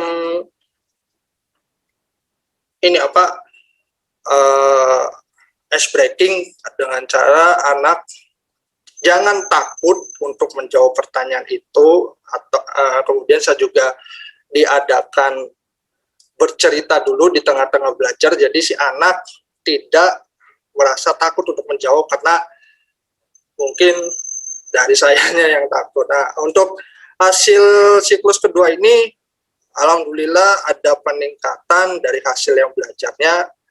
minat belajar siswa jadi meningkat Pak dari hasil belajarnya, yaitu presentasinya meningkat menjadi 96%. Nah, saat belajar juga ini anak mulai terbiasa Pak, udah mulai terlihat ada interaksi untuk berusaha menjawab pertanyaan, kemudian malah jadi kesannya pengen lebih lama Pak belajar dengan sayanya dengan metode ini. Di siklus 2 ini anak lebih berani Pak untuk menjawab pertanyaan, lebih berani untuk mengungkapkan jawaban jawaban mereka, kemudian bahkan lebih berani menanyakan, bahkan pada saat pembelajaran itu, Pak boleh nggak saya yang bertanya ke teman saya ketika pembelajaran? Oh boleh, tapi pelajarannya sesuai dengan mata pelajaran yang dibahas ya, jangan pertanyaan yang lain ya. Iya Pak. Jadi tidak dari saya aja yang bertanya, ada juga yang dari siswa Pak. Jadi lebih interaktif walaupun hanya secara pembelajaran secara daring Pak. Nah, untuk kesimpulannya ini Pak, peningkatan minat belajar siswa ketika melaksanakan pembelajaran bahasa Indonesia secara daring menggunakan metode ini mengalami peningkatan Pak dari siklus 1 yang memiliki presentasi 67%, ketuntasan siswa pada siklus 2 mengalami peningkatan menjadi 96%. Nah, untuk ini yang keduanya respon terhadap penggunaan metode talking stick pada mata pelajaran bahasa Indonesia materi menemukan ide pokok ini, siswa mulai merasa senang Pak dan tertarik dalam pembelajaran bahasa Indonesia sehingga memberikan dampak positif. Walaupun secara online menurut saya ini belum maksimal Pak, karena secara online Pak istilahnya tidak secara nyata, jadi belum maksimal menurut saya, tapi setidaknya metode ini berhasil untuk memancing minat belajar siswa Pak agar mau belajar walaupun secara online, khususnya untuk pelajaran bahasa Indonesia. Dan ini Pak, saya ada satu testimoni sih Pak, testimoni dari siswanya. Dari siswanya ada testimoni, kebetulan ini siswanya namanya Rahmanisa Ulfia kalau tidak salah. Dia kebetulan nge-follow Instagram saya. Di sini dia testimoninya Pak untuk bilang Pak kangen digurui sama Bapak. Di sini saya kan hanya menjawab kan lewat Zoom Pak. Iya Pak, ingin Zoom lagi dengan Bapak aja karena belajar sama Bapak ada permainannya sambil belajar Pak. Jadi si Rahmanisa ini merasa istilahnya belajar walaupun secara online tidak jenuh dan lebih seru. Jadi saya menjawabnya gini aja, oh seru ya, mungkin tatap muka lebih seru lagi. Jadi ini Pak salah satu testimoni dari salah satu siswa Pak lewat media sosial. Ya, terima kasih Pak. Sebelumnya mohon maaf barangkali selama pemaparan saya ada mungkin banyak kekurangannya Pak, karena jujur ya kita ini, belajar Pak Kak Seto. Ya ini jujur saya juga baru pertama kali untuk melakukan penelitian tindakan kelas ini, dan kebetulan penelitian tindakan kelas ini secara daring Pak, jadi saya merasa belum maksimal untuk penelitian ini Pak. Baik. Terima kasih banyak Pak. Baik Kak Seto, alhamdulillah sudah memaparkan hasil penelitiannya. Mungkin saya akan mengawali diskusi ini itu terkait dengan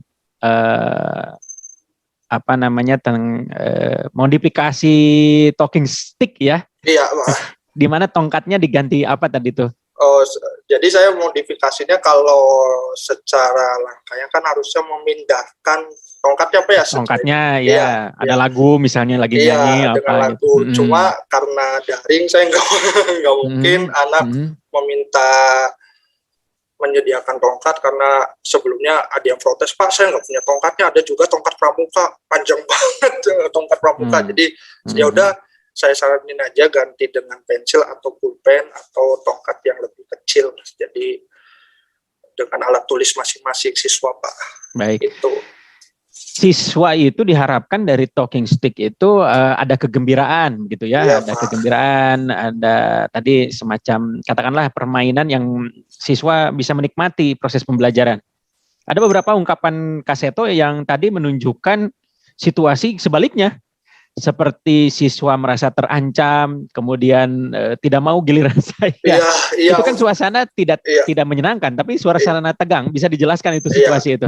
Jadi awalnya Pak karena mungkin metode ini baru dan dilaksanakan secara daring, mungkin anak membaca materinya tidak lengkap atau saya juga tidak tahu anak membaca gimana atau pemahamannya belum paham. Jadi ketika ditanya ada perasaan panik Pak, bahkan sampai ada yang dimatikan kameranya, padahal saya sudah bilang jangan takut, tenang aja, kalian salah juga tidak ini, tapi karena mungkin tertekan takut tidak bisa menjawab ke pertanyaannya, jadi untuk pertama kali mencoba metode ini mereka takut Pak, tapi ketika di siklus 2 saya beri pengertian, kemudian dipelajari lagi, malah mereka senang sekali Pak, walaupun hanya sebatas online ini. Jadi senang, anak tuh jadi merasa, oh iya nih Pak Seto tidak galak, karena di awalnya saya nyampein, udah kalian yang penting belajar menjawab dulu, perkara benar atau tidak, yang penting kalian berani dulu untuk menjawab. Jadi siswa siap begitu ya, ketika ada stick imajiner bagian dia. Karena tadi suasananya awalnya seolah-olah tegang ya. Iya Pak. Kan tegang, mengancam, situasinya kok jadi tidak menyenangkan. Nah, ini ada jarak Kak Seto antara siklus pertama dengan siklus kedua. Biasanya bukan siklus pertama, siklus kedua jaraknya pendek. Jaraknya panjang Pak. sekali. Iya Pak. Dan yang ditargetkan Kak Seto adalah peningkatan minat. Barangkali dugaan saya begini. Nanti silakan direspon. Apakah karena pemahaman siswa terhadap karakter Kak Seto di dalam pembelajaran itu berpengaruh dibandingkan dengan talking stick itu sendiri? Misalnya dengan jangka waktu yang panjang itu, siswa sudah beradaptasi dengan hadirnya Kak Seto, sampai tadi ada testimoninya ya, sehingga tanpa talking stick pun siswa merasa nyaman dengan Kak Seto, minatnya tinggi gitu ya. Ada pengaruh waktu di sana mungkin tidak? Iya Pak, jadi saya juga sebenarnya sih mau minggu depannya Pak, tanggal 19 berarti tanggal 26-an. Cuma kebetulan kata wali kelasnya, kebetulan Pak Rival mengatakan, oh kalau untuk minggu depan tidak bisa Pak, karena bentrok dengan jadwal pesantren kilat. Jadi anak itu fokus ke pesantren kilat itu. Cuma kalau kebetulan sih dari sayanya juga Pak, saya istilahnya kalau cara ngajar saya sih tidak ingin anak tegang sama saya Pak, tidak mau, jangan sampai tegang sama saya, baru walaupun hanya beberapa kali ketemu, jangan tegang sama saya. Mungkin saya kebetulan juga setiap pembelajaran nih, kebetulan saya udah 3 kali Pak masuk di kelas ini. Di awal PPL intensitasnya cukup tinggi ya. Iya, ada intensitasnya Pak. Jadi setiap saya sebelum mulai belajar ada mendongengnya dulu sih Pak. Jadi ada mendongengnya dulu. Jadi anak saya buat nyaman dulu dengan cerita saya yang berkaitan dengan pembelajaran. Akhirnya anak di sosial media mengatakan, Pak, enak kalau sama Bapak mau belajar lagi Pak. Enak ada ceritanya walaupun secara daring Pak, itu. Baik. Jadi gini, apa yang saya tanyakan ini, itu bisa jadi meragukan talking stick-nya itu sendiri. Kak Seto, kebayang tidak? Iya, Jadi minat siswa itu muncul bukan karena talking stick, walaupun secara research, secara akademik yang diandalkan di sini adalah talking stick. Mudah-mudahan ini bagian dari pembahasan terkait dengan profil guru yang diharapkan oleh siswa begitu ya. Salah satunya tadi menyenangkan, terbuka, fleksibel, humoris, ada ceritanya apa segala macam. Jadi multi kelengkapan pribadi gurunya memang harus bisa diungkap di sini. Mudah-mudahan ada. Nah, tetapi karena yang diandalkannya talking stick, jadi rasanya talking stick-nya persentase keberpengaruhannya terhadap minat menjadi kecil. Tapi nanti itu jadi pembahasan lain lah. Nah, tapi sementara memang dari Kak Seto kita belajar pribadi guru atau istilahnya ada kan pembelajaran itu sebetulnya ya teman-teman barangkali sudah tahu, tapi saya sampaikan bahwa intinya ada di 4 penguasaan, 4 mastery. Yang pertama self mastery, ini sudah ditunjukkan oleh Kak Seto ya, penguasaan diri berhadapan dengan siswa. Yang kedua adalah content mastery, penguasaan konten memang harus dikuasai itu isi materi yang kita ajarkan pada siswa, termasuk nanti akan saya tanyakan terkait dengan ide pokok, ya, menemukan ide pokoknya bagaimana nih. Yang ketiga adalah delivery. Nah, delivery ini menggunakan berbagai metode, strategi, dan segala macam. Itu delivery mastery kita harus sanggup. Nah, yang terakhir adalah audience mastery. Penguasaan peserta didik, bagaimana peserta didik bisa kita kuasai, bisa kita pahami, bagaimana pembelajaran nanti bisa efektif begitu ya. Nah, self mastery sudah ditunjukkan, deliver konten. Nah, sekarang kita masuk ke content mastery. Kemampuan siswa dengan minat belajar yang meningkat, menemukan ide pokoknya jadi bagaimana tuh melalui talking stick. Pak Kak Seto. Oh, jadi untuk talking stick ini Pak, jadi saya tampilkan materi di PowerPoint Pak, langkah-langkah menemukan ide pokok. Sebentar Pak, saya buka dulu. Silakan.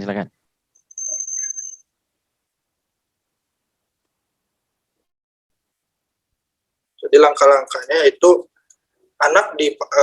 saya berikan teks terlebih dahulu Pak untuk dibaca. Teks ini dibaca dulu, kemudian setelah dibaca, anak saya bimbing untuk temukan kalimat utamanya. Nah, biasanya kalau saya berikan kalimat utama biasanya ditemukan di awal kalimat atau bisa di akhir kalimat. Nah, kemudian jika sudah ditemukan kalimat utamanya, saya beritahu ke anak untuk ditentukan intinya Pak. Jadi bahasa singkatnya Pak dari kalimat utama yang ditemukan itu Pak langkah-langkahnya. Jadi kemudian setelah tahu langkah-langkah menentukan ide pokok, saya beri Pak latihan dengan 2 teks yang berbeda Pak. Jadi si anak terbiasa untuk membaca, walaupun pada saat pembelajaran ada yang protes Pak, males Pak bacanya. Ada pada siklus 1 tuh karena saya kasihnya terlalu panjang mungkin Pak, jadi anak-anak Pak jenuh Pak terlalu panjang. Oh ya udah, jadi saya ringkas lagi hanya 1 paragraf yang mereka baca di siklus 2-nya, jadi mereka lebih bisa melatihnya. Itu caranya Pak menemukan ide pokoknya. Oh iya. Ya, saya kira saya pribadi belajar dari Kak Seto, memang ada situasi di mana siswa itu kadang istilahnya ekspektasi dari konsistensi kita dalam mengekspresikan pembelajaran. Misalnya, ketika disebut Kak Seto, apa yang ada di benak siswa? Rame, humoris, kemudian dan seterusnya. Hati-hati juga dengan jebakan label itu ketika label yang nuansanya saja yang ditemukan, tetapi secara substansi esensial tidak memperoleh apa-apa. Ya itu memang bisa jadi jebakan tuh ya. Di satu sisi kita ingin meningkatkan kedekatan emosional, pembelajaran situasi yang menyenangkan, tetapi jangan lupa amanat undang-undangnya pasal 1 itu ada pendidikan usaha sadar terencana untuk mewujudkan suasana yang mungkin bisa dibangun, tapi ada proses pembelajaran yang terjadi di dalam pikiran, perasaan, dan keterampilan siswa itu meningkat begitu. Jadi itu pesannya barangkali Pak Hafidz. Luar biasa Kak Seto, secara personal barangkali sudah sangat memorable. Sayang tidak bisa ditunjukkan ya, ada DM yang lain nggak dari jenis kelamin yang berbeda? Itu kan anak cewek ya? Iya, jadi kebetulan yang DM di Instagram saya cuma hanya satu anak, Pak. Oh iya, tapi yang kontak mah ada ya? Iya, ada lain. Pak. Yang jenis kelaminnya beda ya? Iya. Yang laki-laki juga ya? Iya, ada. Iya. Itu Pak Hafidz mungkin dari saya, mangga. Ya, nuhun Pak Ari. Iya. Ya, terima kasih Kang Seto atas presentasinya. Betul Pak, saya juga mendapat laporan dari wali kelasnya begitu. Jadi secara kepribadian mungkinnya betul tidak diragukan begitu. Cuman tadi juga tidak hanya secara kedekatan, khawatirnya ketika kita mengandalkan kedekatan tetapi tujuan kompetensinya memang belum terlihat maksimal, nah itu juga yang harus jadi perhatian kita. Ya. Tapi sepertinya kalau dikorelasikan sangat luar biasa ya Pak. Kalau misalkan kepribadiannya bagus gitu, lalu pencapaian kompetensinya bisa ditingkatkan, itu akan menjadi sebuah lengkap gitu Pak. Iya. Ya baik, gini Kang Seto, dari awal begitu ya, saya coba, kayaknya agak sedikit sulit begitu ya, ketika memang model stick ini dilakukan dengan secara online begitu ya, karena memang ramenya atau normalnya itu akan sangat terlihat jelas ketika memang dilakukan secara tetap muka begitu. Nah, tapi ketika dilakukan dengan cara daring begitu, tadi dengan apa yang Kang Seto utarakan, kendala dari siklus 1 sampai dengan siklus yang kedua begitu, kalau boleh, kan tadi di siklus yang pertama itu terlalu panjang ya Kang Seto ya. Nah, akhirnya diperbaiki di siklus yang keduanya menjadi berapa paragraf Kang? Jadi saya kalau awalnya kan saya langsung ada 3-4 paragraf Pak. Jadi saya di siklus keduanya saya cari lagi teks yang lebih singkat, yaitu hanya 2 paragraf. Itu pun saya juga anaknya berlatihnya per paragraf Pak. Jadi si anak tidak terlalu membaca panjang. Jadi misalnya paragraf 1 saya beri kesempatan anak untuk membaca terlebih dahulu paragraf 1, kemudian silakan untuk menemukan ide pokok yang ada pada paragraf 1 itu. Jadi setiap paragraf saya jabarkan satu persatu. Jadi anak satu mungkin tidak jenuh karena panjangnya teks, yang kedua latihannya lebih intensif, walaupun sebenarnya harus butuh untuk menemukan ide pokok ini lebih sering, anak harus lebih banyak berlatih lagi Pak. Berarti satu paragraf itu untuk 1 kali main begitu ya? Iya, 1 kali main. Terus ketika dia harus melempar tongkat sticknya atau pensilnya ke teman yang lain begitu, teks mana lagi yang digunakan? Teksnya baru lagi begitu? Teksnya baru lagi Pak. Jadi misalnya paragraf 1, saya pertanyaannya tidak terpaku dengan ini Pak, teks paragraf itu. Jadi misalnya saya jabarkan teks paragraf itu, tapi pertanyaan awalnya sebelum saya untuk menemukan teks itu, misalnya coba kalau ide pokok itu pengertiannya apa, misalnya saya nanya ke anak yang satu, kemudian misalnya anak tersebut sudah bisa menjawab, saya belum ke teks itu Pak, masih ke pengertian konteks secara pengertian ide pokok itu. Baru setelah anak sebagian besar sudah menjawab pengertian ide pokok apa, nama lain ide pokok itu apa saja, kemudian anak saya beri teks, misalnya di anak yang kelima misalnya, pertanyaan ke anak yang kelima misalnya, baru saya kasih teks itu, kemudian saya bertanya, coba kamu tentukan mana ide pokok dari paragraf itu. Jadi tidak langsung anak diberikan teks langsung tentukan ide pokoknya, tidak Pak. Jadi sebelum teks itu dijabarkan, saya kasih pertanyaan yang berkaitan dengan ide pokok, misalnya pengertiannya, nama lainnya, kemudian langkah-langkah menentukan ide pokoknya, seperti itu Pak. Berarti kalau begitu mah esensi dari menemukan ide pokoknya pada paragraf itu tidak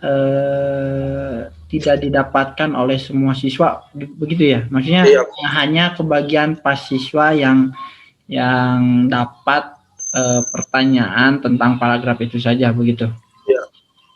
Dan apakah semuanya pernah merasakan begitu? Dari berapa orang siswanya itu? 31 ya? 31. 31 Iya. Itu apakah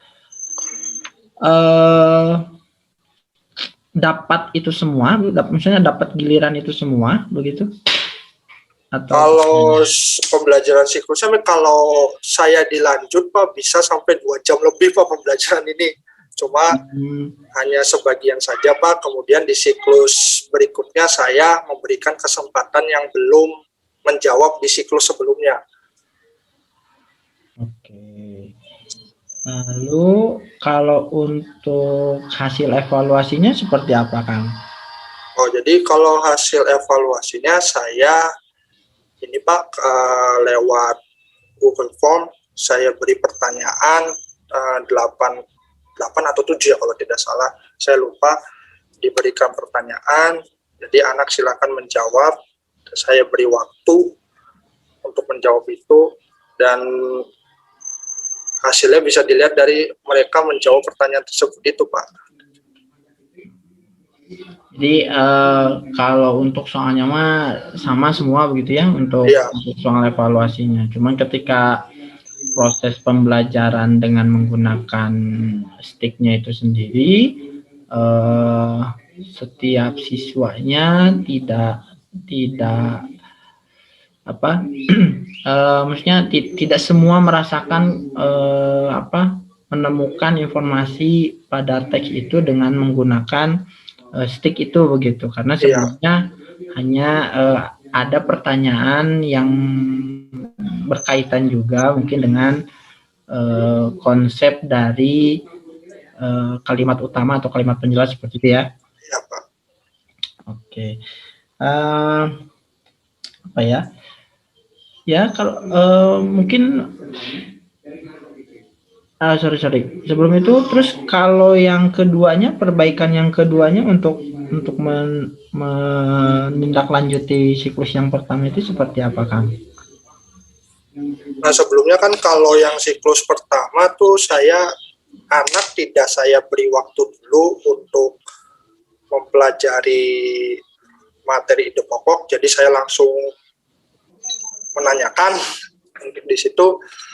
Nah, untuk perbaikan di siklus 2-nya saya beri waktu sekitar sebenarnya sih 5-10 menit Pak. Cuma karena daring ini karena waktunya apa ya, jadi anak lebih mempelajari teksnya, berusaha sesingkat mungkin. Kemudian setelah anak diberi kesempatan untuk membaca materi itu ya sekitar 5-10 menit, baru kemudian saya ajukan pertanyaan dan anak alhamdulillah bisa menjawab Pak, walaupun masih ada beberapa yang takut untuk menjawab, ada yang tidak bisa menjawab Pak. Berarti untuk yang siklus kedua mah langsung ke paragrafnya begitu, jadi tidak diulang tentang misalkan pengertian paragraf utamanya atau itunya begitu ya? Iya, paling dijelaskannya saya secara lebih singkat Pak, kemudian lebih banyak ke latihan untuk menemukan ide pokok itu. Itu berapa kali bermain kalau yang untuk di siklus kedua itu? Maksudnya totalnya berarti ada berapa paragraf begitu yang yang dilakukan sebagai proses pembelajaran di siklus yang kedua? Siklus yang kedua saya ada beberapa paragraf sih Pak. Ada berapa ya? 5 kalau nggak salah, lebih Pak, 5 sampai 6. 5 sampai 6. Iya. Nah ini mohon pencerahan juga Pak Ari. Maksudnya dengan apa? Ya. Dengan sampel begitu ya, dengan sampel Ya. yang dilakukan begitu untuk apa? Untuk model ini, misalkan dengan kapasitas siswanya 31, lalu sampelnya misalkan dilakukan hanya sebanyak 5 atau 6 kali begitu. Yang memperoleh gerakan ini ya gilirannya ya tadi ya. Apakah memang bisa merepresentasikan begitu hasil yang diperoleh untuk di siklus yang kedua ini, ataukah seperti apa? Ataukah memang tetap ya sudah nanti tinggal lihat hasil akhirnya saja begitu ketika diberikan tes evaluasi begitu ya Pak? Evaluasi ya. Maksudnya begini, biar balance begitu teman-teman semua antara hasil yang nanti teman-teman lakukan dengan proses yang dilakukan itu minimalnya tidak terlalu jompang begitu ya Pak Ari. Ya, kan perlakuannya sedikit tapi kita mengharapkan hasil yang maksimal begitu kan. Tidak balance juga begitu. Tetapi ketika memang kita membutuhkan mengharapkan hasil yang positif, yang kenaikannya signifikan, maka proses ataupun tindakan yang kita lakukan pun minimal harus lebih maksimal lagi begitu. Betul. Bisa aja mungkin tambahan dari saya. Baik Pak Hafiz, menarik. Kaseto, jadi saya juga dari pertanyaan-pertanyaan Pak Hafiz berpikir beberapa hal. Satu, yang dapat giliran bicara melalui talking stick itu bagaimana hasilnya. Nanti bisa dilihat, dibandingkan. Jangan-jangan dapat giliran bicara tapi kemampuan menemukan ide pokoknya enggak juga. Nah itu bahaya. Nah, sudah yang dapat gilirannya sedikit, kemudian ternyata yang dapat giliran tidak memperoleh peningkatan apa-apa dari kemampuan yang ditargetkan. Nah itu juga ini. Nah, PTK juga walaupun ya satu metode atau satu model, satu tindakan yang kita lakukan satu, tapi memang ada variabel lain. Nah, jadi kedalaman Kaseto nanti di dalam membahasnya harus lebih dalam lagi ya Pak Hafiz. Barangkali ada faktor lain tadi seperti pribadi dan segala macam. Memang ini targetnya minat. Jadi barangkali minatnya ada 2, minat ke pembelajarannya, minat ke kasetonya, minat ke materi esensial yang mana nanti juga harus digali. Kalau yang DM tadi itu ambigu juga nih, minat ke kasetonya atau ke pembelajaran yang salah ya. Jangan-jangan orang tuanya Kang Seto. Orang tuanya jangan-jangan itu mewakili ya. Iya. Tapi barangkali itu ada closing statement Kaseto. Kita belajar banyak juga dari Kaseto pada kesempatan ini. Cuma kalau pribadi saya sih Pak ingin lebih maksimal lagi sih Pak PTK-nya karena satu baru pertama, kedua karena mungkin situasinya daring Pak. Jadi saya rasa sih PTK saya belum maksimal Pak. Jadi perlu banyak belajar lagi. Betul. Alhamdulillah Kaseto, Teh Depi, Teh Gini dan Pak Hafiz kita sudah belajar. Statement terakhir dari Kaseto kemudian Teh Depi, Teh Gini ini menunjukkan bahwa refleksi sudah terjadi dan itu target utamanya sebetulnya. Ya, betul, ada Pak. Perasaan masih kurang, kemudian ada perasaan ini belum maksimal, itu justru yang ditargetkan gitu. Nah oleh karena itu saya pikir ini diputuskan berhasil lah untuk target itu. Dan kemudian tentu saja dari perasaan yang muncul tidak boleh kita biarkan, kita wujudkan dalam tindakan-tindakan berikutnya. Karena ini sebentar lagi mau diperoleh satu fase berikutnya ya. Nanti akhirnya akan menjadi guru profesional. Salah satu cirinya adalah melalui kegiatan ini kemampuan untuk merefleksi dan memperbaiki diri supaya ada continuous improvement dalam proses pembelajaran. Pak Hafiz, Kaseto, Teh Gini, Teh Depi, alhamdulillah viewer kita ada 4. Nanti silakan di-share saja atau rekamannya silakan di-download untuk kepentingan laporan. Saya kira untuk kegiatan seminar ini cukup. Barangkali Pak Hafiz ada tambahan untuk pesan teman-teman ini? Terima kasih teman-teman yang luar biasa. Wah, keren-keren lah. Pokoknya tetap semangat begitu ya. Tadi inti dari seminar ini adalah bukan bukan mencari siapa yang terbaik ya Pak ya, tapi Ya, betul. bagaimana kita belajar untuk merefleksikan diri kita sendiri begitu. Karena tujuannya adalah belajar itu di mana saja, kapan saja, dan dengan siapa saja begitu. Betul. Semoga teman-teman setelah pada kegiatan hari ini mendapatkan sejumlah pencerahan. Terima kasih juga belajar banyak Pak Ari, dari Pak Ari sendiri, dari Kang Seto, Teh Gini, dan Teh Depi begitu. Semoga apa yang kita ikhtiarkan hari ini bisa mendapatkan hasil yang maksimal. Nuhun Pak. Amin. Baik Pak Hafiz, terima kasih Pak Hafiz. Kita kebersamaan kita juga cukup intensif ya kemarin. Alhamdulillah saya juga belajar banyak dari Pak Hafiz. Kapan-kapan kita ngisi bareng Pak. Siapa? Ayo. Emang kita memang sangat berjauhan, tapi mudah-mudahan bersatu ya nanti di dalam satu forum. Amin. Insya Allah Kak Seto, Teh Gini, Teh Depi tetap semangat. Mudah-mudahan di fase selanjutnya diberikan kelancaran, kemudahan. Tadi sampai akhirnya menjadi guru profesional yang terus selalu merasa kurang, merefleksi diri, dan melakukan tindakan yang lebih baik dari sebelumnya. Semuanya, terima kasih. Saya akhiri pertemuan ini dengan kita bareng-bareng mengucapkan hamdalah bersama-sama. Alhamdulillahirrahmanirrahim. Alhamdulillahirrahmanirrahim. Terima kasih. Mohon maaf atas segala kekurangan. Saya akhiri. Assalamualaikum warahmatullahi wabarakatuh.